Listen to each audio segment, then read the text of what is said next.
Hey there, everybody. This is Jason Skulls from the band Dead Harrison. You're watching me now on Rat Salad Reviews.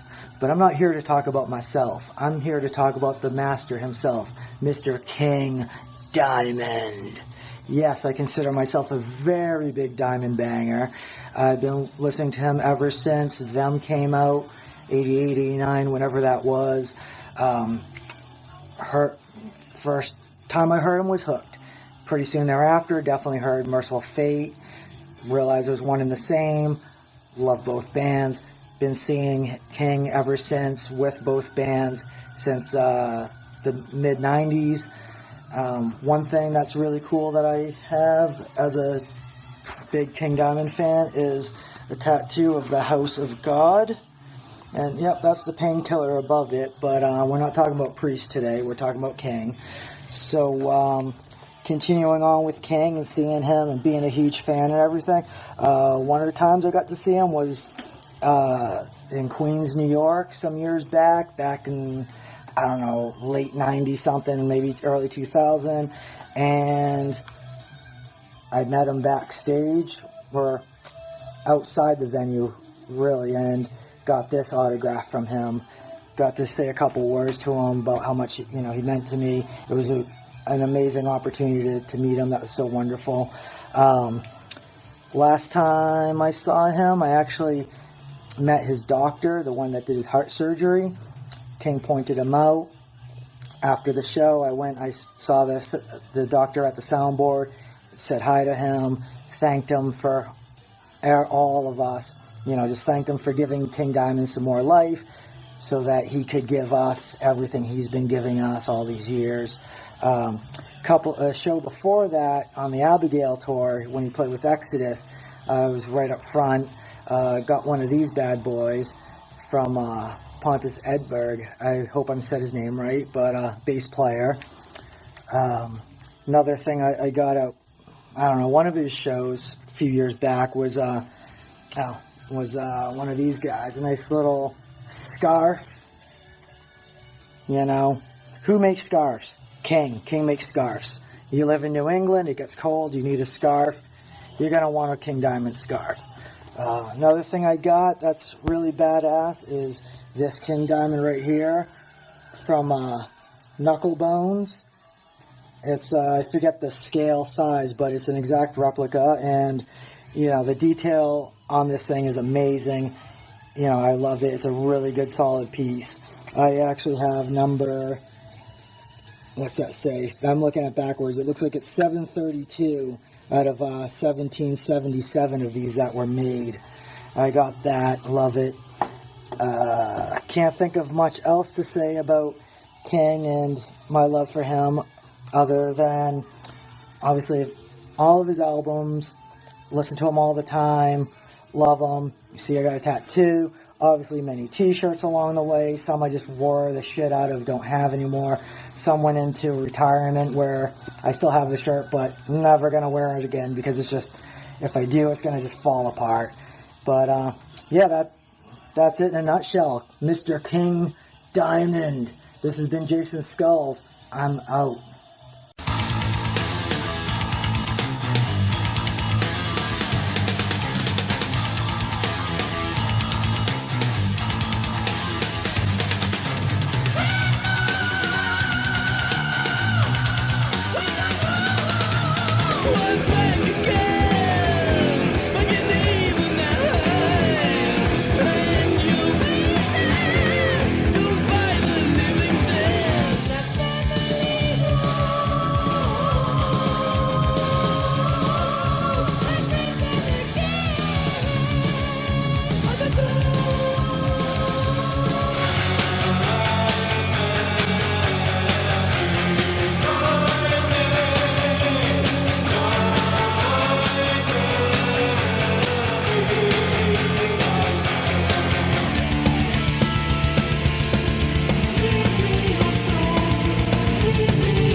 to This Broadcast Belongs to Them. We are here today with the usual Ralph Viera. Schmackamaga. And the other usual, Greg Norgal. And me, myself. But we have a guest with us this time, Lisa Mann. Hi, Lisa. Hello there. Hi. Welcome, Lisa. And Lisa, Hi, Lisa. Lisa just released her first metal album, White Crone. Silent he slips on by beneath the blackened sky, unseen by any eye, the poisoner. Death has no face, there's no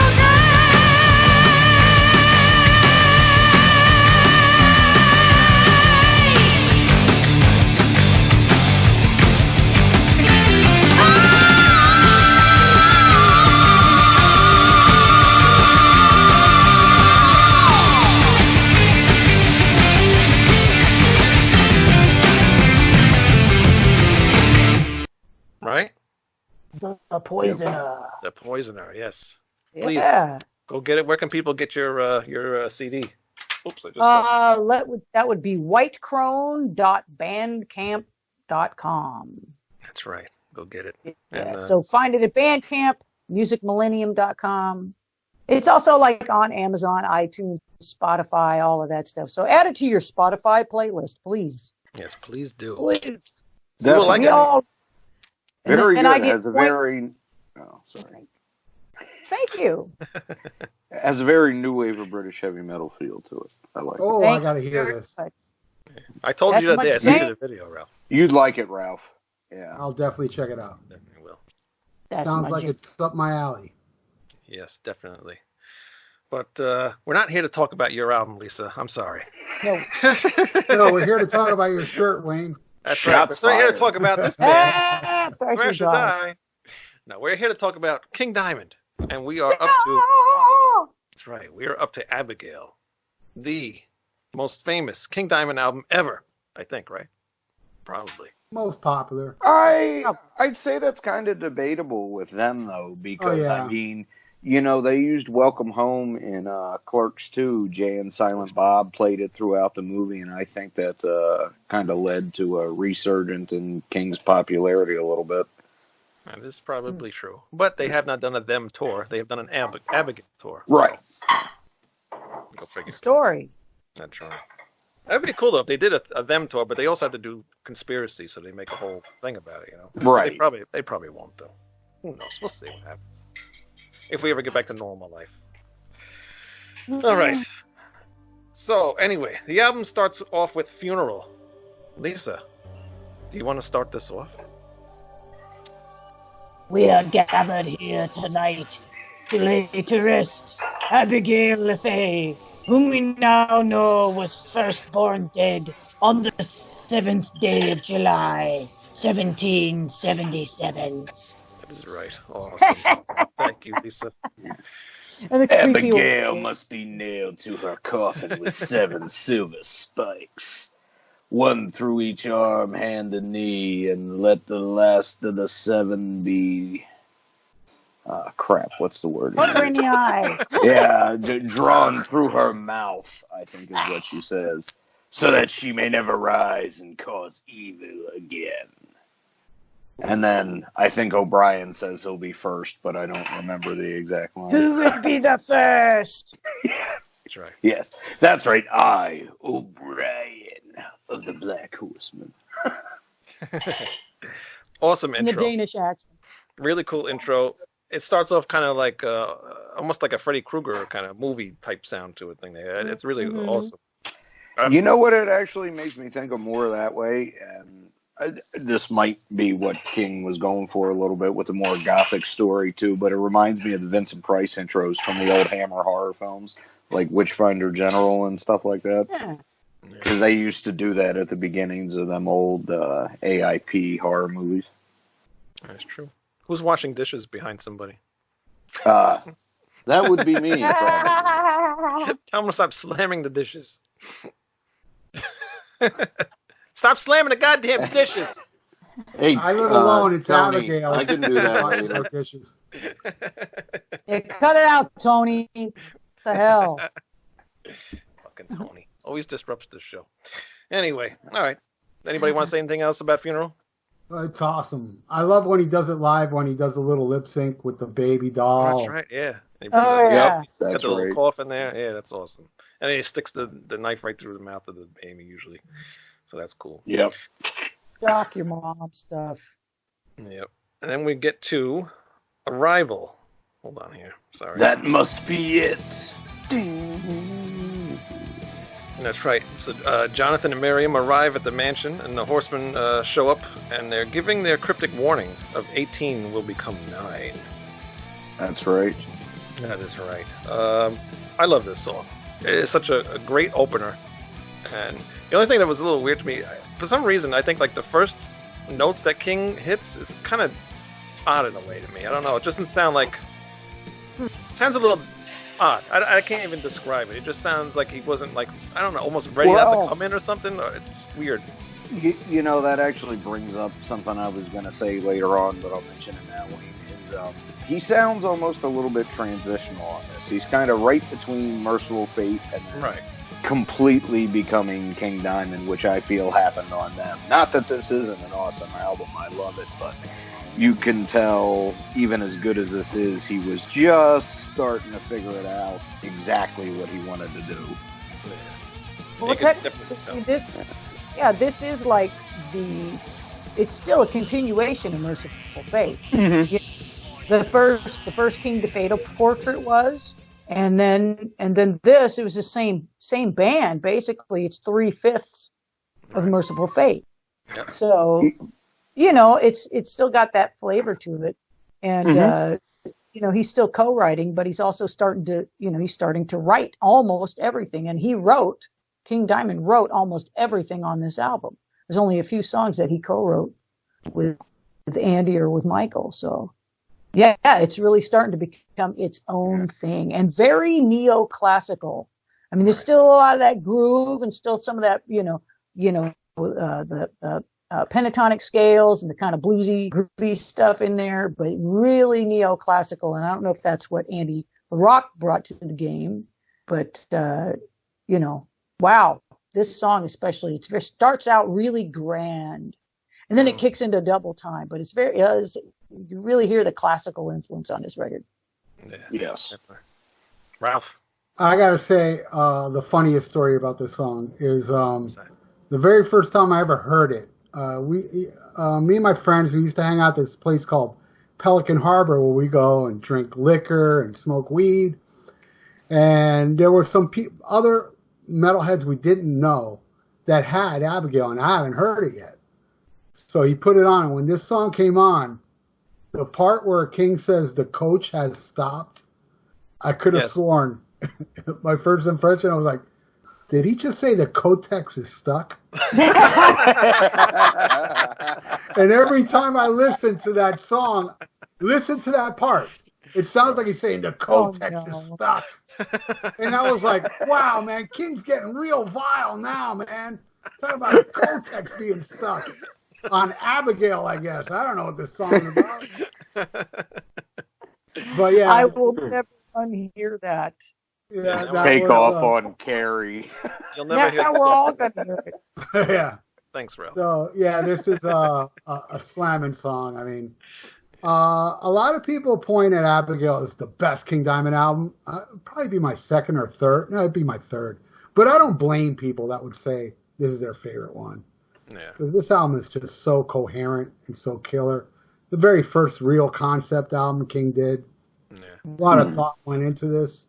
And it's just a slam. This song is a great opener. Great opener. It's just a great, just a great song to let you know what you're in for, Yeah. Greg? And it gets better. Yes, it does get better. Oh, yeah. It's a great opener, and like Lisa was saying, with Andy's more classical leanings on this, it opens it up very well on the first little bit of Arrival and kind of sets the stage there. Oh, yeah. Oh, yeah. All right, so A Mansion in Darkness. This has to be one of my favorite King Diamond songs ever, I think.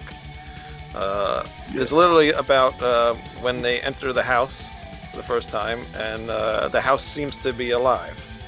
And there's a a spirit in the house, right? A shadow, a dark shadow. There's the shadow of the ghost is on the wall. Washing dishes. Yes. Yes. And the house began to breathe. That's right.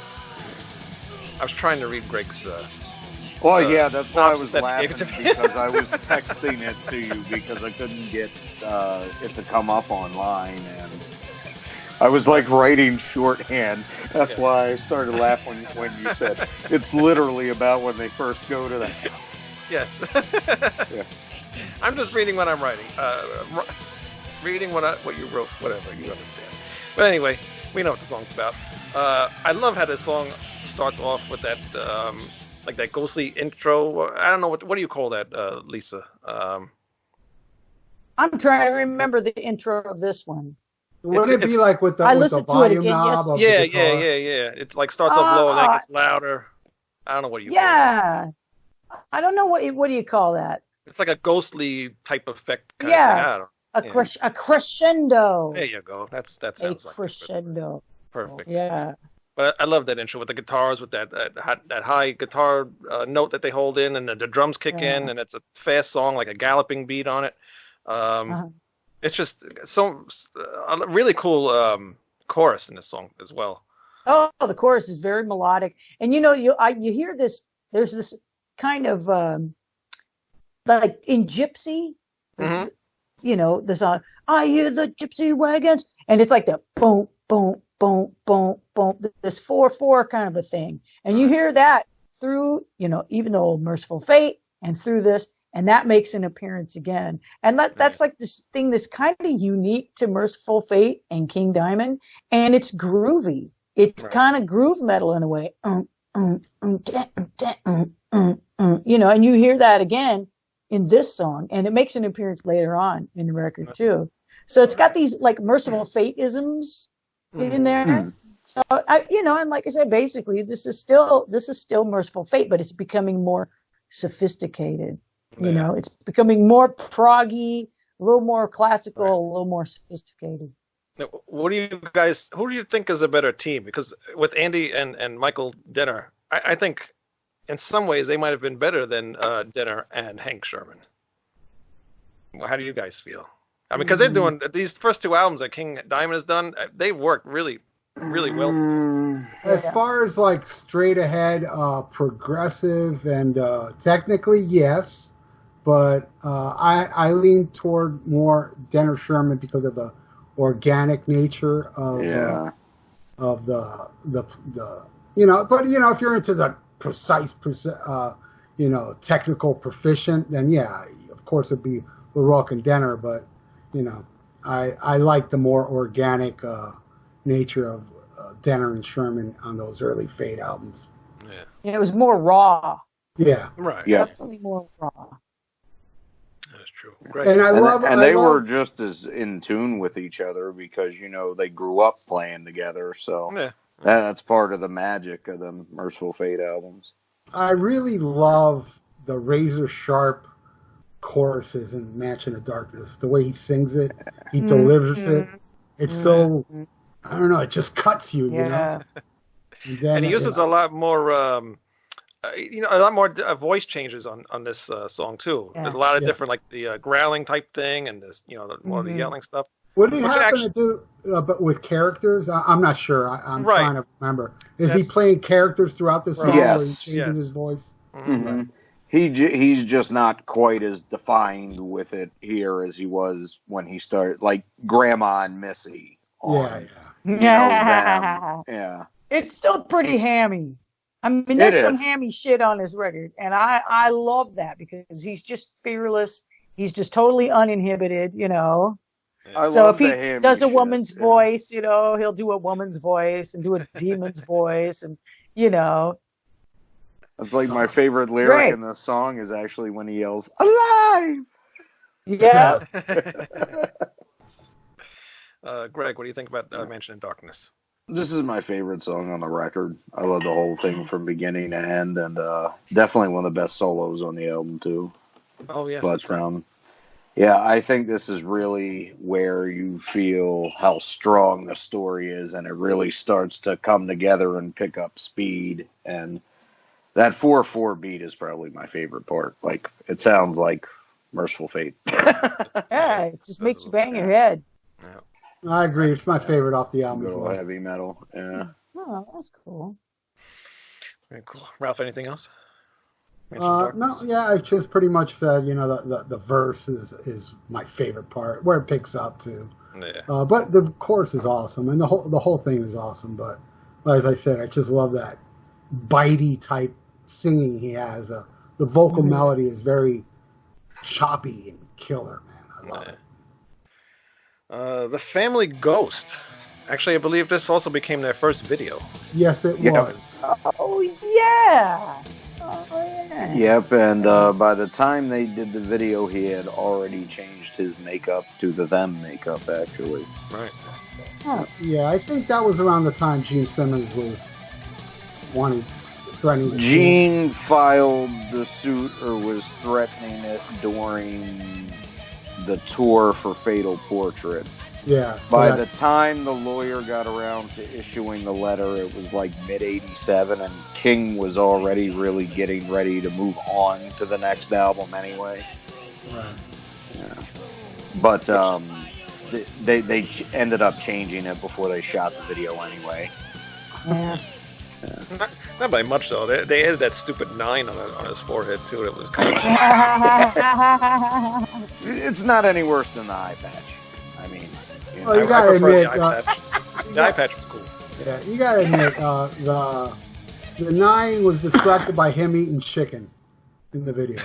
Yes, and that, yes. What the hell was that about?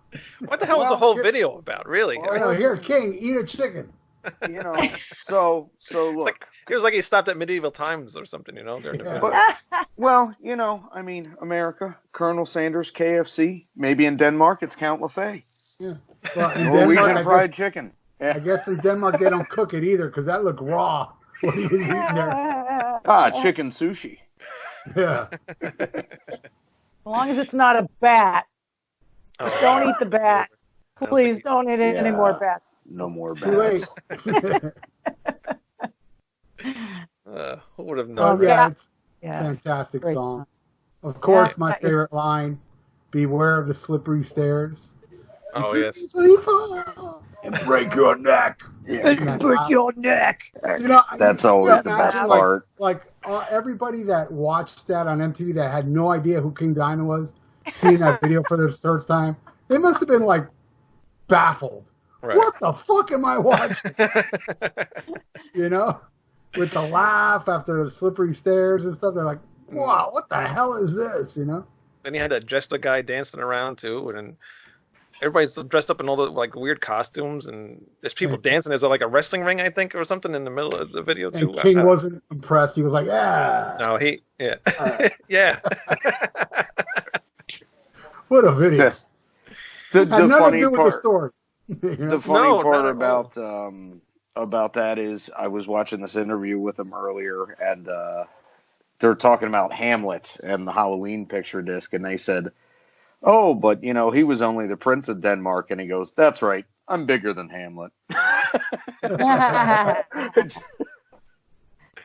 John Lennon was bigger than Jesus, but King Diamond is bigger than Hamlet.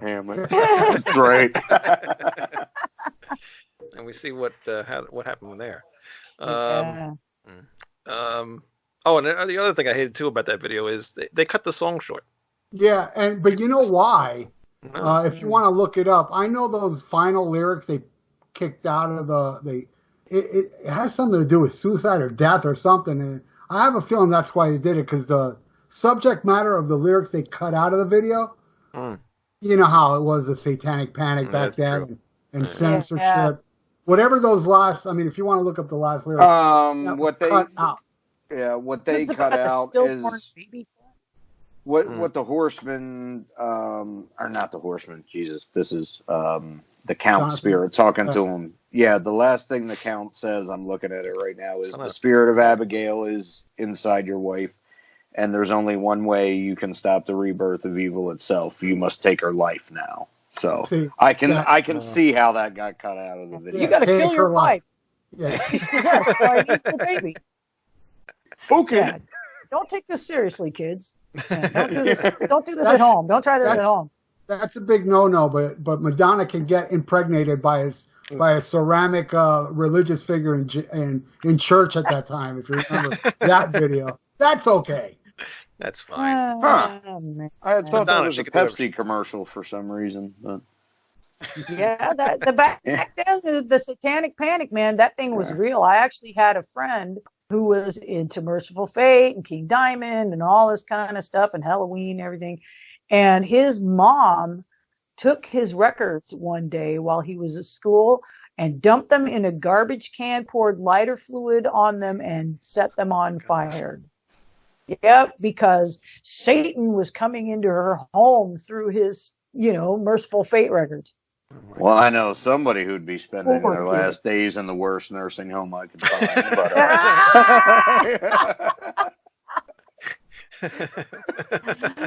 Oh, man. You gotta admit, those Melissa, church man, videos. that's unforgivable.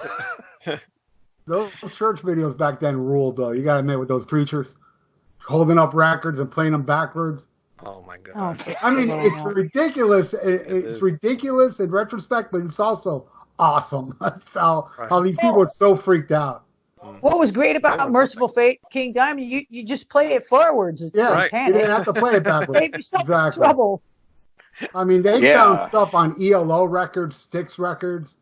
Yeah. Have you guys ever seen the Adam Sandler movie Little Nicky?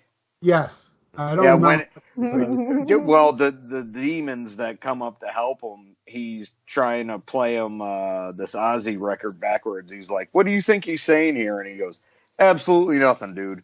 Dad always hid the messages and the big sellers." And he puts on Chicago. And I forget what the name of the hit from that first album is, but he starts playing the chorus backwards, and it says, "In the name of Lucifer, I command you to spread the blood of the innocent." Oh, that's awesome. He goes, "See?" Actually, Ralph, you did an episode of backwards music not too long ago. Yeah, what I did was I talked about, Stairway to Heaven backwards, and then I invented a few. I put I put here's Backward Masking on a Striper album.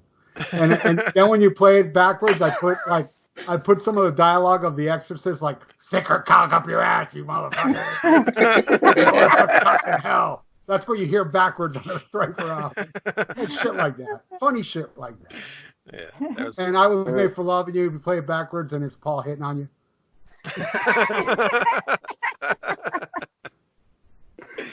That was good stuff. But getting back to the song itself, thank God it's not as corny as the video is, and it's a very, very good song. I mean, it's a good song to pick for a video, I think. Again, it's got good verses, good choruses. The guitar work is awesome. The drum work is awesome, which you can say for every song on his album. Yeah, it's brilliant. It's all brilliant. And that super neoclassical, but still, it's groovy. It's still groovy. Yep. It's Rogue solo.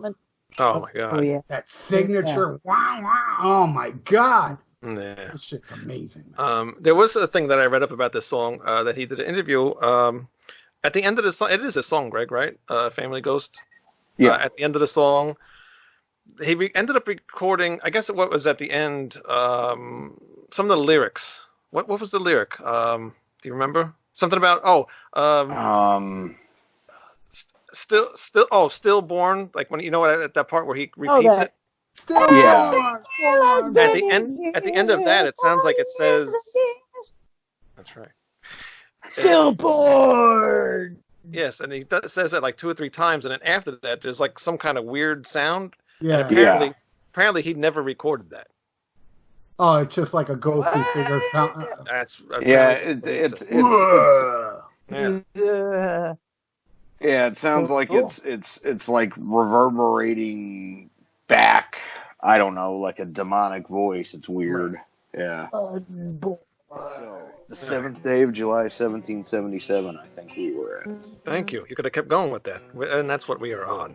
The song is basically a flashback of finding out the baby isn't Count de la Fay's. So he he shoves. You wrote bitch, Greg, but he shoves her down the stairs. Then he names the baby Abigail and decided to mummify the corpse. Yes, and place it in the crypt in a sarcophagus.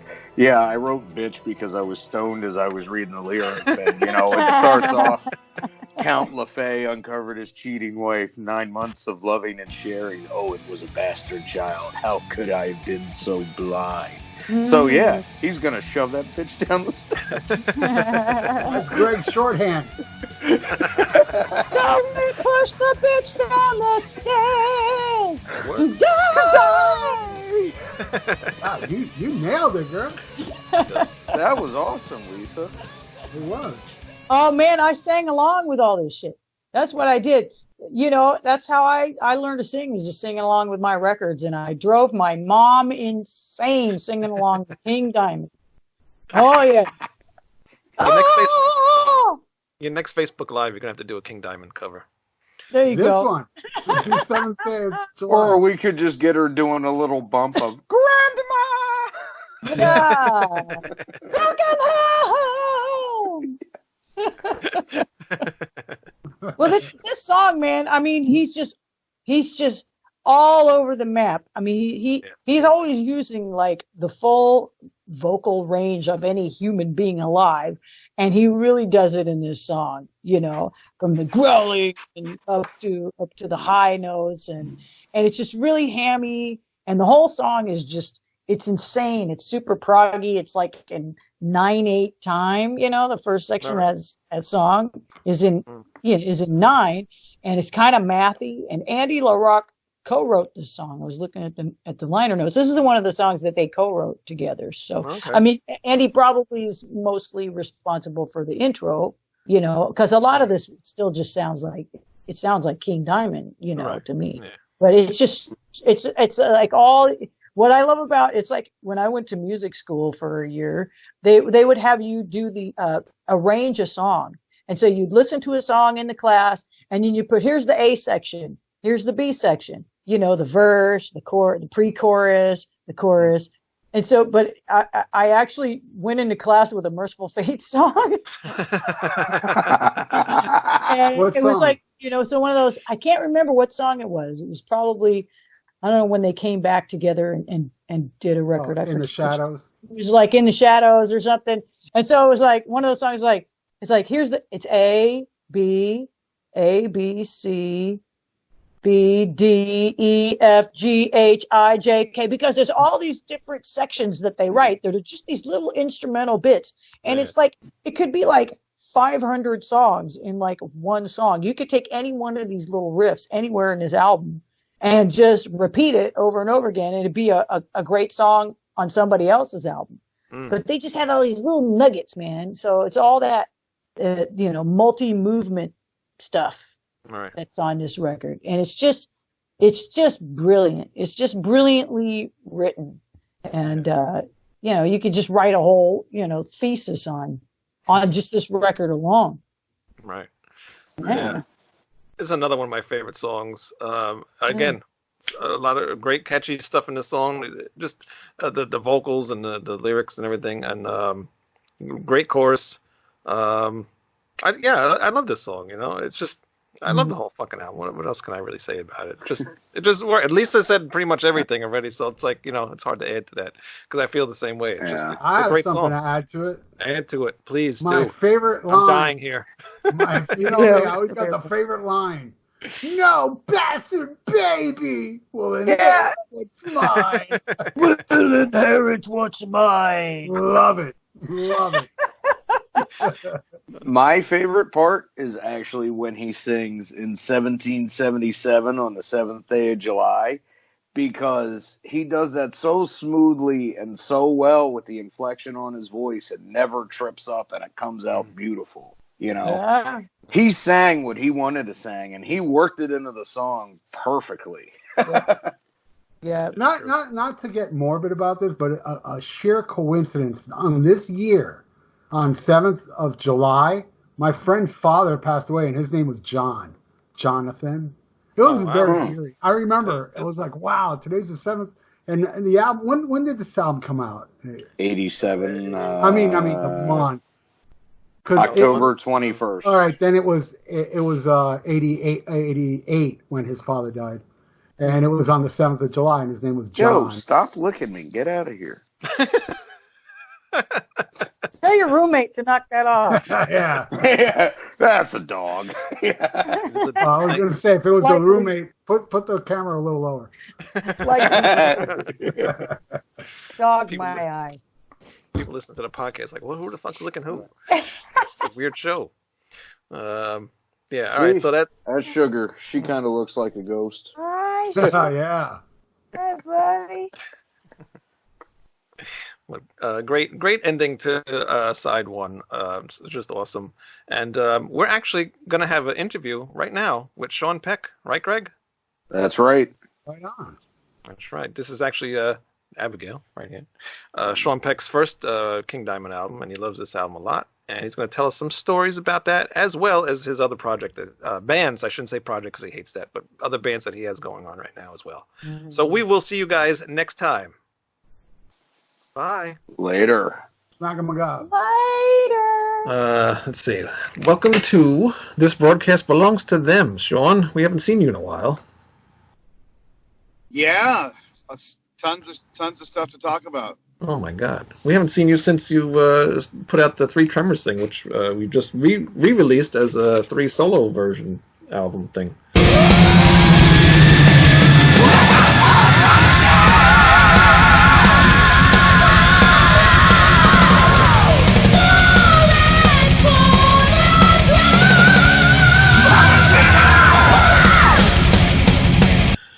How do you like it? I love it. It's very cool. It's cool to hear a different side of all these songs. It's nice. It's a good. I'm glad you re-released that. Ripper's version is so awesome, man. It's incredible.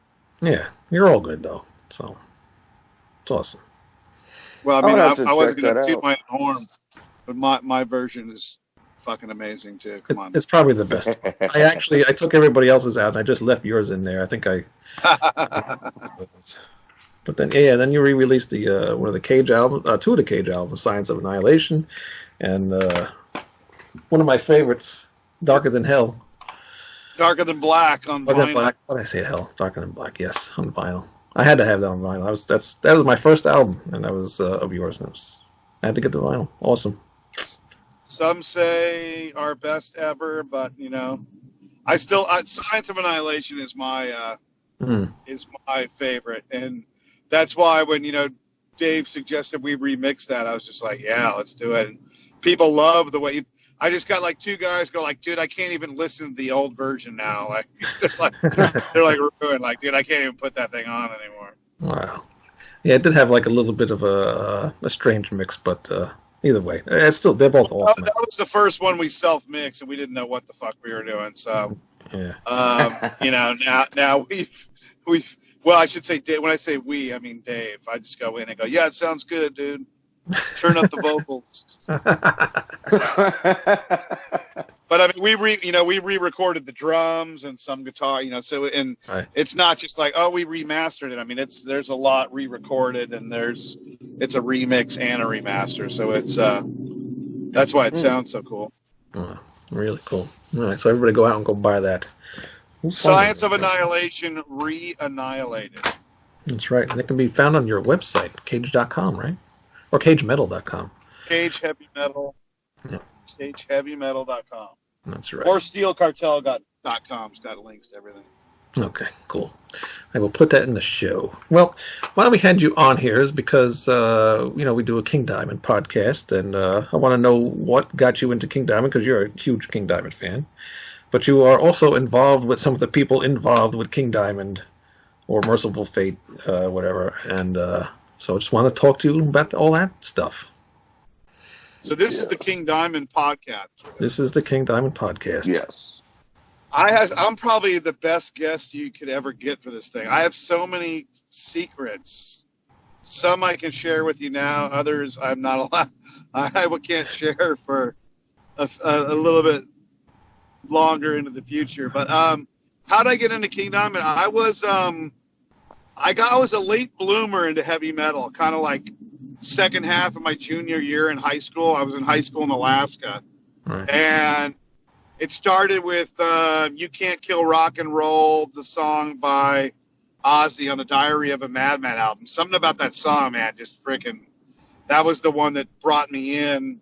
Then it was the Scorpions Blackout album, and all my friends were like, "Oh, dude, check out." I was listening to, and as a senior, I was listening to the Warrior tape in Alaska. Then I ended up singing in Warrior, like weird shit like that. Yeah. And then, so I was like a late bloomer. Then I came down to San Diego for college, and got a friend of mine, was working with some other dude, and we ended up like, they were all into fishing. I did a lot of fishing in Alaska, but I wasn't like fisherman freak out guy. But it was something to do, get fucked up and go down to the beach. And he was like, and he put in this King Diamond tape, Abigail. I was like, you ever heard of King Diamond? I'm like, what the fuck is this? And it was just like, holy shit. And he's like, yeah, I did. They had this band Merciful Fate. And then I heard the Merciful Fate, and I was just looking at the CD covers, and it looked just so fucking scary looking and shit. I'm like, in the voice and everything. And right like 2 weeks after I was just totally got into King Diamond, the tour came through LA, the Abigail tour. And so I was at like at the height of my geek out, and I went up there, and I went up there at like noon, and we parked in the parking lot of the venue, and King Diamond came out, and I got a picture with him. I posted the picture online. I look like I'm I'm a tennis pro. This fucking shirt on and these white shorts and shit. I had beautiful hair back then. It's me and King Diamond, and he autographed my Abigail vinyl, and he put 2 upside down crosses and wrote "Come to the Sabbath." Yeah. And I still have that vinyl. Oh wow, awesome! And so that show still was in my top probably 3 greatest shows ever. Right. I mean, they had Timmy Hansen with the fucking eye patch. Yep. And I was just like, and then it was in this dark, dank shit hole. And I remember going to the McDonald's, after we saw King and walking around, we had time to kill. And the whole McDonald's sign was all in Spanish in the middle of LA. I'm like, what the fuck is this? Dude, Really? There's English on the frickin', like the menu, that you stared up and looked at. Oh, really? It was Jeez. all in Spanish. So I'm like, yeah, I don't know where we are, but this is gnarly. So that was, what's that? Did they have numbers back then that you could order from? I don't remember. That was just like a board that they could like physical letters that they like slid on there. I don't remember. Anyways, and so then I went and saw him a bunch more times, and obviously was a total fan, and then little did I know I would be in a band with Hank Sherman and Michael Denner, and King Diamond would end up being mad at me. Yeah. So that's how full circle. What is this whole thing of him being mad at you? Well, I guess we can get into some of this. Why not? First of all, the whole Denner Sherman thing. Right. I think we should start there. I was just, on Facebook and saw Hank Sherman, or Hank Sherman, or Denner and Sherman are going to do an album, with multiple singers. Yeah. On Blabbermouth or something. So I, direct messaged Hank Sherman about, hey, I'm a singer, I'm in this band. I'd love to try to sing on one of the songs. Never thought that. We originally had an idea for, asking Hank Sherman and Michael Denner to do like some solos on the Cage Ancient Evil album. Oh, wow. Just because it was a horror concept album, and we thought that might be cool. We never got around to really doing it. So then here I am, saying, hey, I'd love to sing on the record. So he responded to me like, hey, when we get closer, I'll hit you back. And I was so excited just for that. Like, I was going, oh my God, dude, Hank Sherman got back to me. I was such a fanboy.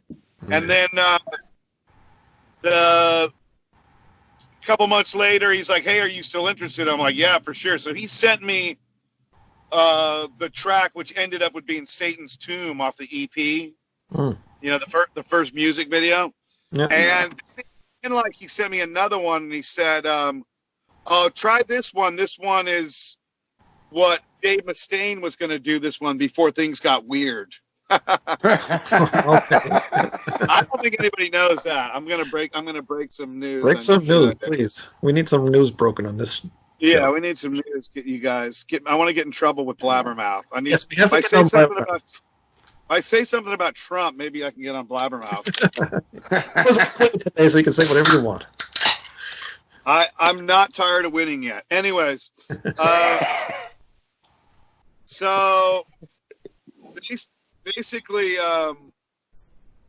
the second one he sent ended up being War Witch, and that was more like a painkiller one. I'm like, yeah, these are both cool. So I recorded the chorus like literally 20 minutes after he sent me the Satan's Tomb one.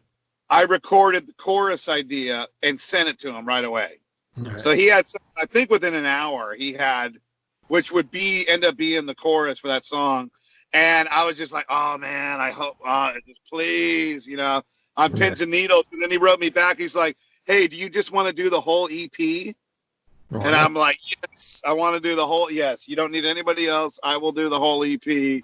And me and Hank ended up being an incredible writing team together. I mean, that's the shame of this whole breakdown is that I don't think since the Merciful Fate albums they had really captured the vibe of what Merciful Fate was until we put out that Denner Sherman shit. Because I was coming at it from a fan standpoint. Right. Like when you have this Denner Sherman album, and I'm a Merciful Fate fan. What do I want to hear on this thing? And I think we captured it killer.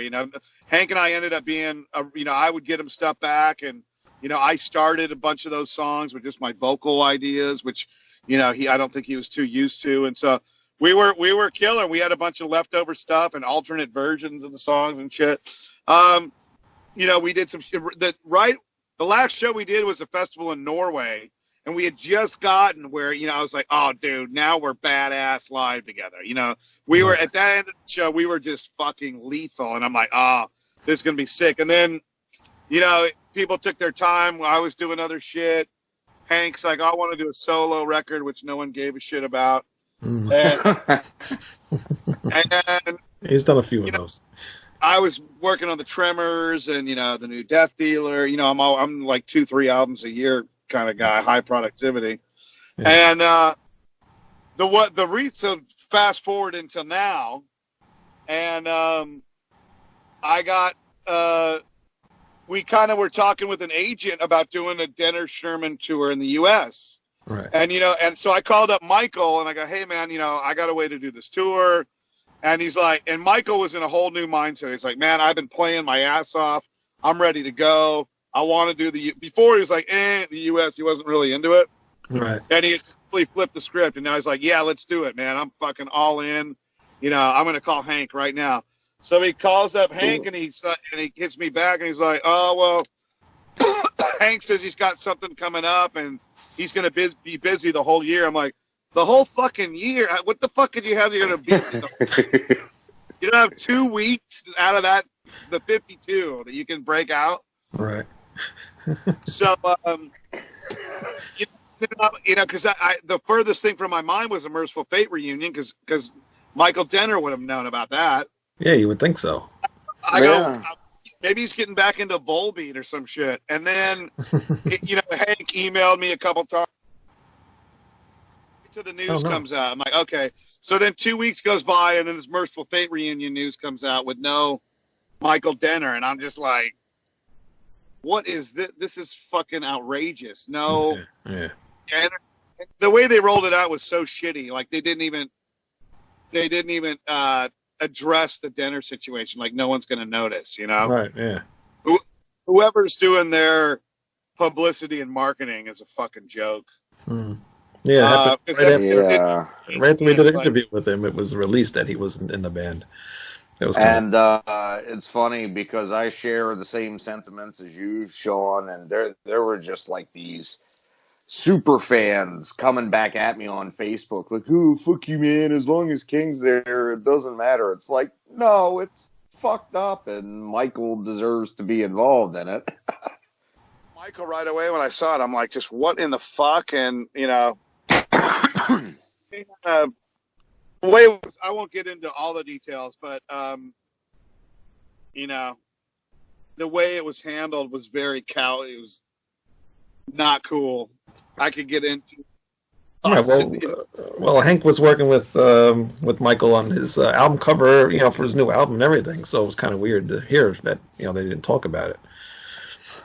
Well, yeah, I mean, that's when you're that tight with somebody, and you just, there would have been another way to handle it. Like, hey, man, we're doing Merciful Fate. King doesn't want you. I'm going to do it. Okay, I don't have any control over this, but no, it's just kind of like, hey, fuck you, fucking eat it. Right. Yeah. So, like I said, Michael Denner is the heart and soul of fucking Merciful Fate. Yeah. So I'm really disappointed in how that went down. This fucking irritates me. But, and then going back to the whole the King Diamond thing, like when we put out Masters of Evil, Hank said, "Oh, I've got a conference call with King Diamond, and he's mad about the album cover because it looks so much like Don't Break the Oath." Yeah, exactly. Which the artist came to us and he goes, "Hey, look at this artwork I got. What you want to use this for your next album?" He already had it done, Right. And that looks amazing. Yeah, fuck yeah. It's not like we went out and said, "Hey, copy fucking Don't Break the Oath." Right. Right. The artist already had it and we fucking use it. So Hank's like, "I got to be on the call at noon." So I messaged him like 3 hours later. I'm like, "Hey, how'd the call go?" And he's like, "I'm still on the call." I'm like, "Holy shit." And he's like, "Yeah, I talked to him. And he's like, King Diamond cock blocked us with Metal Blade about we couldn't sell T-shirts in the U.S. with that artwork on it. I mean, a bunch of silly shit. And that's just a little petty bullshit. Yeah. Right. We can't have our little fucking band. Like, there's not enough room for everybody. It's pretty ridiculous. Anyways, so that I think was the source of the fuck you situation in the Denner King Diamond camp. But is that album cover fighting over whether this is a fucking album cover or not? And then just the funny thing was Hank said, "Oh yeah, and he had some not so nice things to say about you." And I'm like, "What the fuck did I do?" Like, why am I in trouble with King Diamond? What the fuck? So I don't know, man. That kind of stuff. Because when they came out here to play, like, their manager asked me to get him a rehearsal room. I got him this killer fucking place, and I did other things for their manager to help him out. And I'm like, it was all cool, especially when the Denner Sherman thing was first starting. But, out of turmoil, sometimes great things can come and be created, and that's all that I can say towards that right now. That's I've already revealed the secret to a lot of people on the road, but there's a really cool secret that's going to be revealed sometime, maybe in the summer. But everyone I've revealed it to is excited more than words can say. So that's all I can say. You'll have to torture me, but yeah. So it's just a shame, dude. And then King Diamond does this Institute tour, right? And so they got one song, and I've heard some rumors that, man, don't hold your breath on that new album coming out anytime soon. Right. Yeah, we hear that. We hear that a lot. Yeah, I've heard that too. As far as how many songs they have put together, man, I have zero idea how many songs are put together.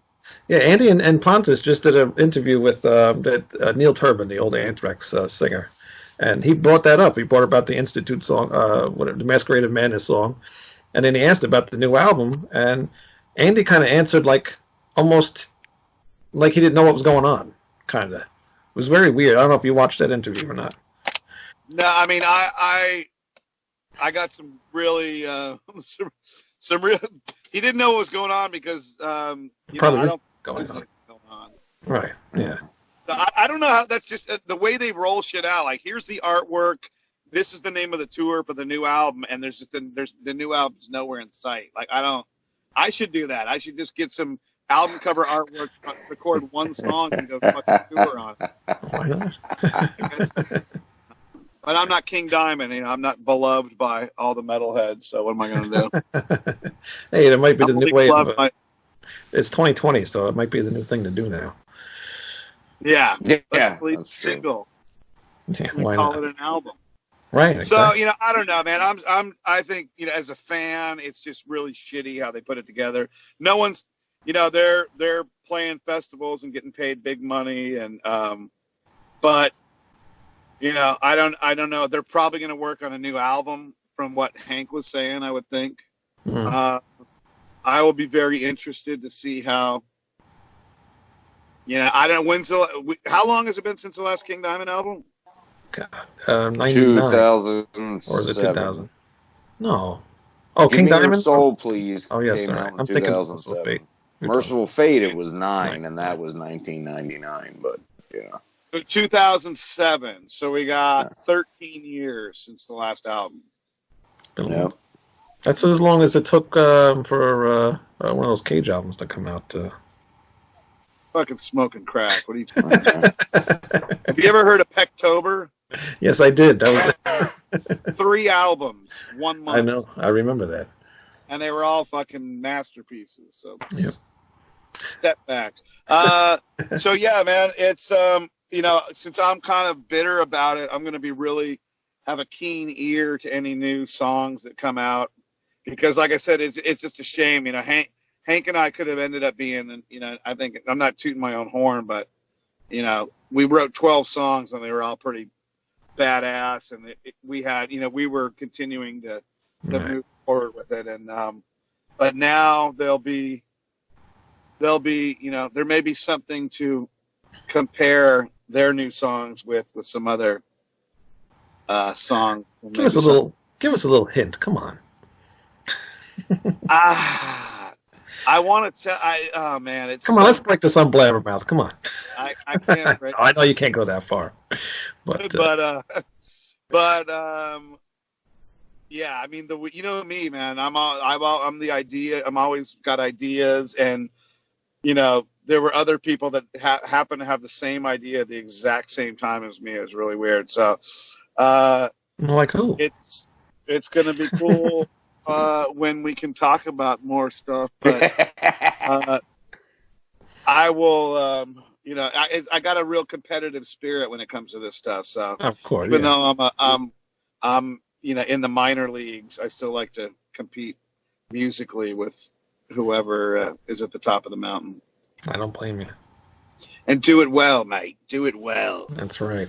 Yeah, that's a shame. You only did the EP and that one album, and you really had another few albums in you guys. It's a shame you just didn't get to do them. I mean, there was some magic in there, man. And then, like I said, then live, it was starting to really. We did a festival, and it was like the final 3 were Exciter, us, and then Enslaved. And Enslaved, it's like that was their hometown, and they were playing this whatever album in its entirety, and I was just like, fuck, dude, we're gonna get crushed, dude. Exciter with all those classic songs, and Beeler, and these guys in their hometown, and we ended up just fucking dominating that whole thing, and I was like, fuck yeah. So then and then the Bang Your Head, the show before that, was really good too. So we only had 6 live shows, and it's the sad part of it. It's likely that you will never see Hank and Michael on the same stage together unless there's got to be some major water under the bridge. Right. Have you talked to Snowy Shaw at all since this all went down? I was about to break into my Snowy Shaw impersonation, but I don't have it perfected yet.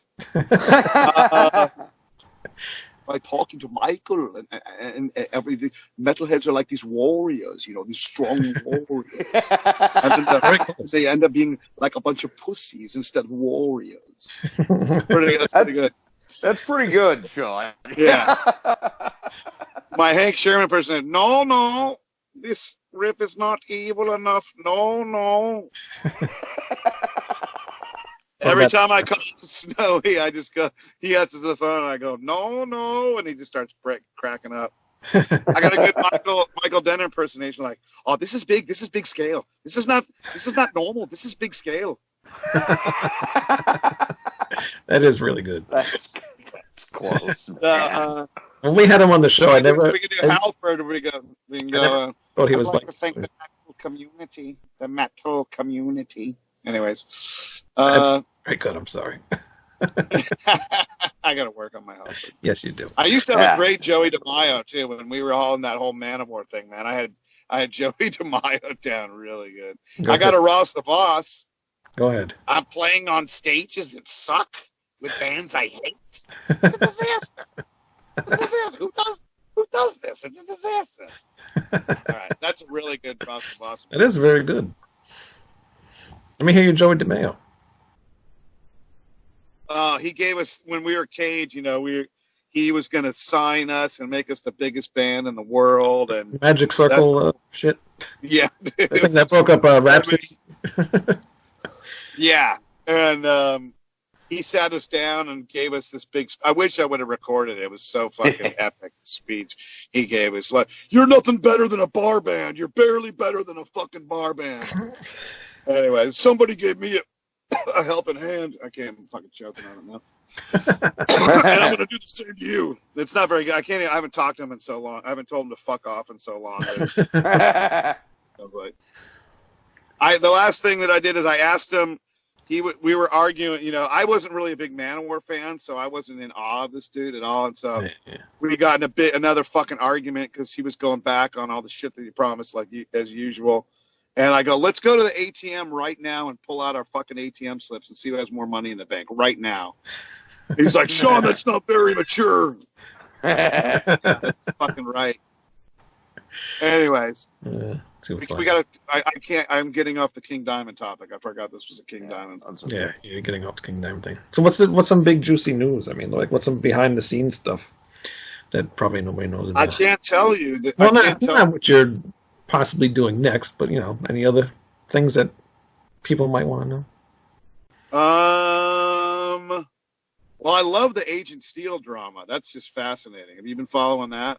No, I have not. I know about something going on, but I saw so much of shit being written. I said, fuck it, I'm not reading that. It's someone needs to do a documentary and a camera chasing John Cyrus into a grocery store. Because I'm friends with Juan Garcia, if I can still.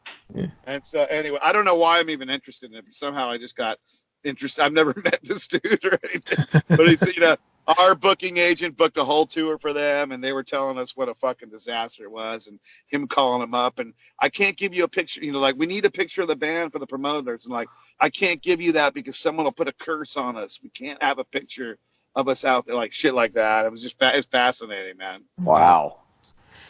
And then the band Traveler and Riot City announced a tour, and they did a Star Wars scrolling, text thing. Yeah. Like the galaxy, long ago in a galaxy far right. You got to see it. It's so funny. The evil John Cyrus. It's brilliant. I love it. So that's been some fun drama. Juicy Insider. There is a big fuck. I can't reveal that one though. Oh, come on. That's got to be coming out in the next couple weeks. I'd get my balls chopped off. But there's a big announcement coming out. It's got to be a couple weeks. So there's going to be big killer news for true metal fans. I've got a big giant reveal. I fucking hate it when people go like, "Oh, I can't tell you right now. It's a secret." I fucking hate that shit. It's the lamest of the lame, but I can't tell you right now. It's a secret. So there are two big pieces of news that are going to hit like a fucking Mack truck soon. And are they related to King Diamond and Merciful Fate? One of them is, yeah. Okay. Well, the hell's the other one related? That's the one I've been teasing. But there's another one that's not related, but that's related to, some band that was all, near and dear to our hearts, and it's going to be big shit. What What other? Is there any juicy news that I can tell? Let's see. New Evil Dead album. Juan Garcia and his classic thrash band. They're getting back together. And, Cool. yeah. And shit. Well, my thing is the Three Tremors. We leave Saturday. We're doing a tour 6 days in the UK. We're headlining a pretty good sized festival out there with Rhapsody. So, cool, man. This new. We just did 6 days, 3 dates in Texas, 3 dates in Florida, new territories, and the people have been supporting it. This is like a new band, so we're building it. Going out as a headliner with a new band, it's not easy, but we sold out of all the merch, and the people that see the Three Tremors are just like mind blown on how because it's a unique thing with the three of us. So that's been our main focus, and then we're going to be working on. We're like halfway through actually the new Three Tremors record, and we're going to be working on a new Cage record. And it's been a while for that. Yeah, and then the new Death Dealer album is going to be out in like September, October. That's been done for a while now. We're just trying to spread it, and then we'll probably be doing some shows related to the Death Dealer. That was fun because those guys are really fun to play with. I can give you a little piece of news right now. There's a new bass player in Death Dealer. Okay, who is he? Mike LaPond. Oh, really? Yeah. Oh, he's in this band too sometimes. Yeah, sometimes. Okay. And he did an incredible job on the album. I mean, normally, like, the album comes out, I don't give two shits about the bass guitar. And like, I can't even think of one album Who does? I've done where you could even, this kind of music, it's always, but I mean, this man, he like, oh, he's good. He's very, very good. Well, he's not only good, being able to physically play it, but the shit that he wrote and the little runs in between the parts. Yeah, that's what makes a good bass player.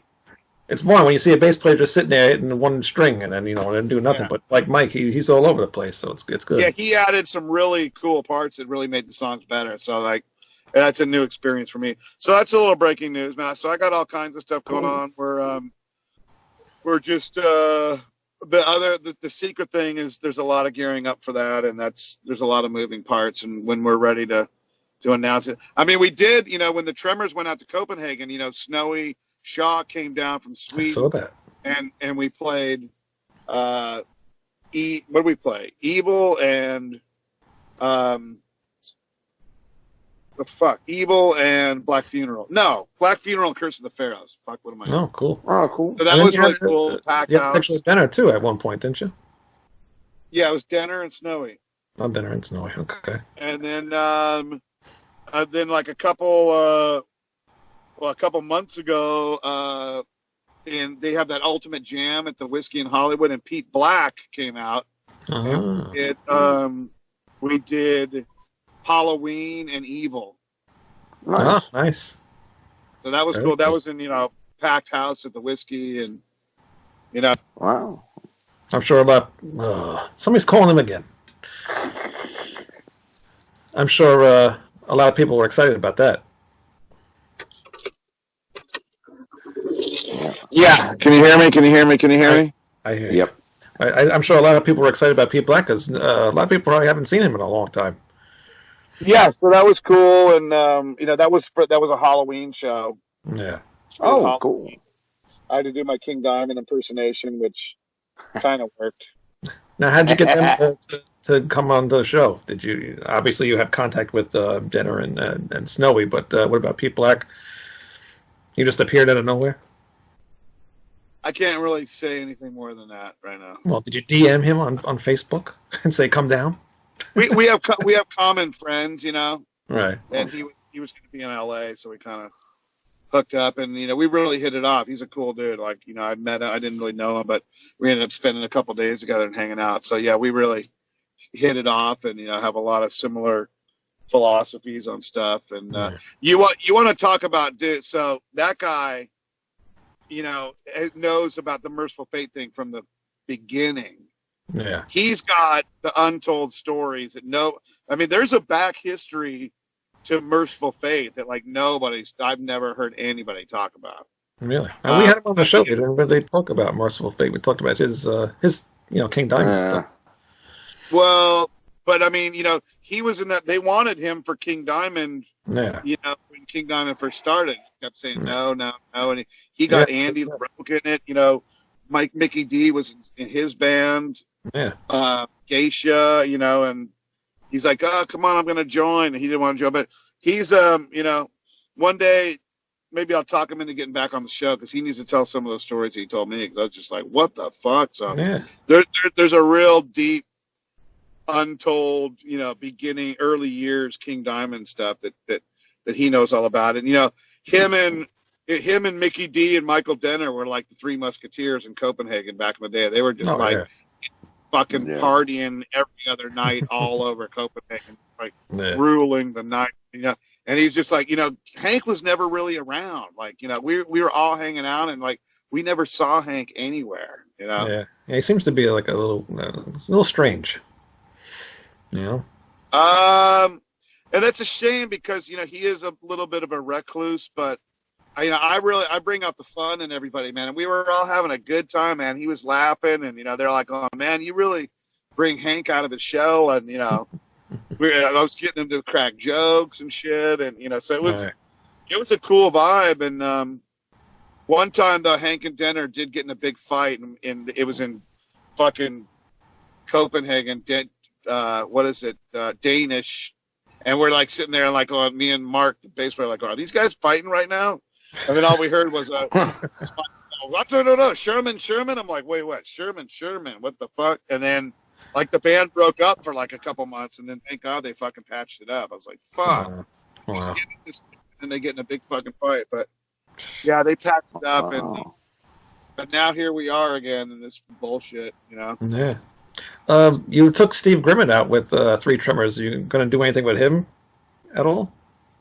We're going to see him in this UK tour. We're going to probably do a song with him, and he's just stole my guitar player and drummer for the Grip Reaper tour. Casey and Sean are going to do the US and Canada run with him. And we think, we have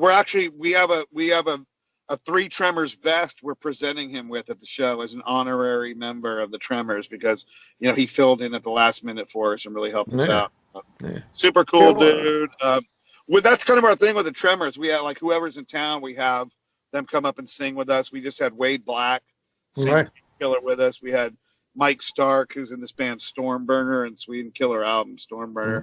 He got up and sang with us. Ronnie Hamlin from Tad Morose came up and sang with us. So, or you know, if we have buddies that are singers, we get them up there.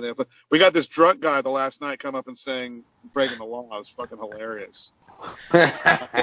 Tremors thing is really fun, man. I mean, it's the music is serious and shit, but when we're in between the songs, we're just like cracking jokes and shit. So you gotta get the unknown vocalist on the one of the Tremors tours.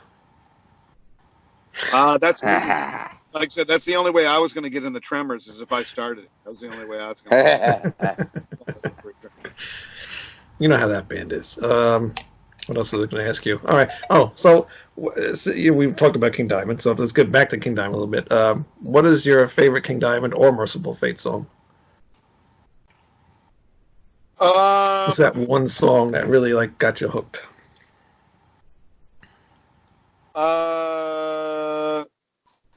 Is it Dressed in White off the Fatal Portrait? I really like that one. Yeah, that's one. That Princess of Hell, I really like. Right. Now, is it Princess or Princess? Because there's a really big debate about that. It's Prince. Because it's spelled wrong on the release. It's not Princess. Is it really? Yeah. That can't be Princes of Hell. Princes? It's Princes. Yes, Princes. It's a song about the 7 Princes of Hell. If you actually read the lyrics, it's pretty clear. Yeah. All right, well, it's been I didn't read the lyrics, so yeah. Princes of Hell. Yeah. It sounds weird. I guess it's a pronunciation thing, but it does sound like princess, but that's not what he's saying. All right. I'll have to ask. Well, I've actually read King say that in a few interviews. It actually seems to be one thing that really irritates him. Actually, yeah, he was hanging with those dudes was incredible though. Hank and Mike, hearing all the old stories and how Michael really got King into the whole occult thing, and because I spent a lot of time in Copenhagen, and we spent me and Michael Denner spent some late fucking nights together. We watched the sun come up, bar to bar, fucking shooting pool, playing cards, drinking, So me and Michael got really tight, and I love the dude. And we always, every time we take the Tremors there, we have a big expensive lunch and dinner. I should know. I end up paying every time for some. I don't know how the fuck I get stuck with it, but so yeah, just hearing those stories. And that first time I was in the jam room with those guys, I was just like, holy shit, Yeah. You go to his music store? Yeah, of course. Yeah. It looks cool. He makes cash out of that place. No, it's super small and cramped. Oh, really? I hung out with him for like 4 or 5 hours there one day, and he's just like, I'm like, dude, how do you make any money at this place? It's just like a fucking cash register, dude. People just come in there and buy shit all day long. Wow. Low overhead, dude. Yeah. Very interesting. Well, I appreciate you coming on. Had a lot of fun. Yeah. It's always fun with me. It is. It is always fun. You need to come on the show more often. You're always full of stories. Anytime, man. Hey, a short segment. We need to go back. Yeah, I got some great stories to tell. I'm loaded with them. So, the3tremors.com, cageheavymetal.com, steelcartel.com. Hit me up on Facebook, all the social media. Always answer. Thanks for all the support, everybody. I mean, the support's been great for all this stuff, and appreciate you guys. You guys are always fun, and thanks for having me, homies. Thanks for coming on, brother. You're always welcome here. Maybe I'll break the big news with you guys maybe one time. We'll see if Chip will let me go that route. We would that'd be cool. We need some exposure on Blabbermouth. All right, man. Talk to you later. All right. Thanks again. Later. Bye.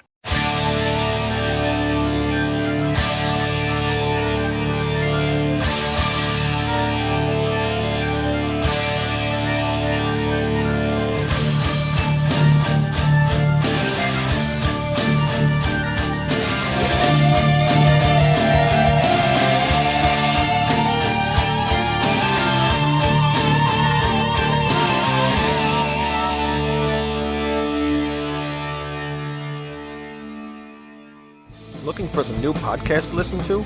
Well, Rat Salad Review Network has plenty of shows to choose from. Like Rat Salad Review, where they discuss the latest rock and metal news, as well as interviews and albums. Album versus Album, the King Diamond Podcast, with Wayne Noon, Greg Noggle, and sometimes this guy. Smack him a gob! Ralph Viera is also on our network with the Viera Vault. There's also Old Man Metal's Musings, where he discusses heavy metal and beer. Music is Life with Lou Mavs. The Right Opinion for those who love politics. A South Park podcast called Suck My Balls. The Infinite Fringe. A watch-along wrestling show called Beyond Bushido. Ex-Stradivarius guitarist, the Timo Tolkki podcast. And the Great Harry Barnett with I Don't Even Like Podcast and the Laughcast. So check out ratsaladreview.com or search Rat Salad Review on YouTube, Podbean, iTunes, Spotify, Stitcher, and more.